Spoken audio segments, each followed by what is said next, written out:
For the writing contest, out of the 7 entries that I was given, I chose my favorite, which was My Summer/Life by Emily. Some glows for Emily's piece is she has a great use of parentheses when needed throughout her piece.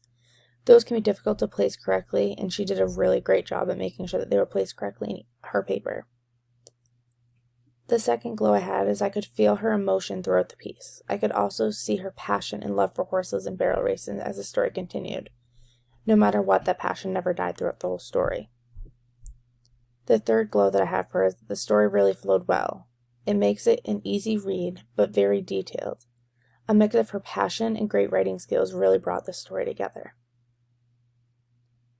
For her 3 glows, when talking about a specific award in a story, you should try not to abbreviate it. That way, if the person reading doesn't know about it, they can research it more so they can understand the story better.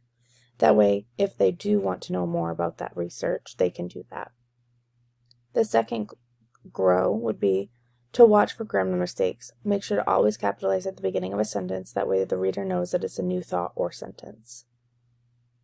The third glow was to keep an eye on run-on sentences. Sometimes even a comma is not enough. Sometimes using a semicolon to break up 2 ideas in one sentence will help. There were a few sentences that went on and on with a few commas, but if a semicolon would have been put in the center of that, it would have made for a great sentence.